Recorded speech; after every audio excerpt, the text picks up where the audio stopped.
Hey guys, what's up and welcome back to Money Hub. There are so many words one could use to describe Steve Jobs. Visionary, innovative, genius, billionaire, and Apple co-founder are a few that come to most people's minds. Zen Buddhist, college dropout, and absent father would also be accurate descriptions of Steve Jobs. But unless you're an avid fan of Jobs or have read his biography, you likely wouldn't have known about some of these latter facts. There's so much more to the man behind Apple than meets the eye. His life and story are far from conventional, and some instances are downright surprising. But that is in a large part what makes him such an inspiration to so many people. He went against the grain, beating the odds again and again. There's no denying that Steve Jobs has changed the world for the better with his many inventions, and you won't believe the number of things he patented. Although he passed away in 2011, his legacy lives on. You're probably watching this video on an iPhone, iPad, or MacBook. So let's dive a little deeper into the icon that is Steve Jobs. Today we have for you 5 strange things people ignore about Steve Jobs. But before we start, I would want you guys to hit that red subscribe button to enter our monthly shoutout giveaway. Just comment down below saying I subscribed and we'll enter you into the giveaway. Number 1. His father is Syrian. Most people, by simply looking at Steve Jobs, would not guess that he is half Syrian. But it's true. Steve Jobs' biological father is Abdul Fattah John Jandali, a Syrian-born Muslim. Jandali's father was a self-made millionaire who didn't go to college. Hey, that sounds familiar. Clearly, entrepreneurship runs in the family. Jobs' father holds a PhD in political science. While he was studying at the University of Wisconsin, he met Joanne Schiebel, a Catholic woman of Swiss and German descent. The two began a relationship which Joanne's parents did not approve of, mainly because of their difference in religious beliefs. When she became pregnant at the age of 23, Joanne decided it was best to put the baby up for adoption. The baby was then adopted by Paul and Clara Jobs, who named the newborn Steve. It wasn't until 2005 that Jandali found out that he is Steve's biological father, but he avoided contacting his son out of the fear that Steve would think he was after the Apple fortune. Jandali is currently the vice chairman of Boomtown Casino and Hotel in Reno, Nevada. Unfortunately, Steve never met his biological father, at least knowingly. Steve thinks he did encounter his father once at a restaurant without even knowing who he was. Number 2. His biological sister is a successful author. Just before Joanne gave birth to Steve, Abdul Fattah left her. A few months after the adoption, however, he returned and they got married. The two ended up having a daughter, Mona. But the couple split and Joanne eventually remarried.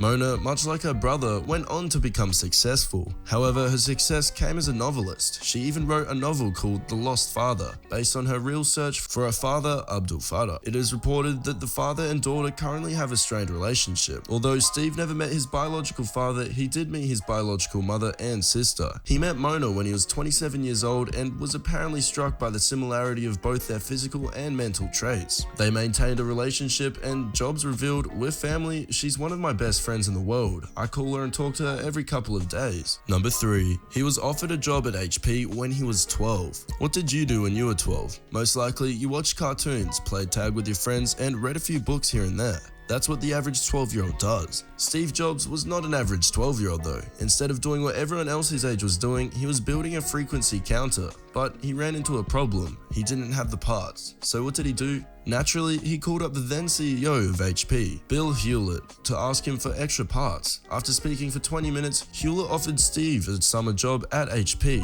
an offer he accepted. Steve later said in an interview, "Most people don't get these experiences because they never ask." Number 4. He denied paternity. We can admire Steve Jobs for many things, but we can't ignore the fact that he denied paternity of his first child for years. Although he was the father, when Steve was 23, his first girlfriend, Chrisanne Brennan, with whom he had an on-again, off-again relationship for several years, became pregnant while she and Jobs lived together. It was a complicated time, as Apple was just beginning. According to Chrisanne, Steve began telling people that she slept around and that he was infertile, to paint the picture that he was not the father. Steve was present at the birth and even agreed on the name Lisa. He continued to publicly deny paternity, even after a DNA test revealed that he was the father. Seriously, we know he's smart and great at convincing people of things, but this was one of Steve's foolish moments. To make things even more dramatic, Steve named one of Apple's desktop computers Lisa, but insisted that it was an acronym. The model was released in 1983, and Steve later admitted that he named it after his daughter. The good news is that he eventually did have a relationship with his daughter and paid for her to go to Harvard. Number 5. Why he was fired from Apple. You might know that in 1985, Steve Jobs was fired from Apple, the company he helped to create. How can that be? You may know that there was a disagreement between Steve and Apple's then CEO, John Sculley, but you may not know what the details are. Well, Steve wanted to drop the price of the Macintosh and focus more on the advertising of it, instead of the Apple II.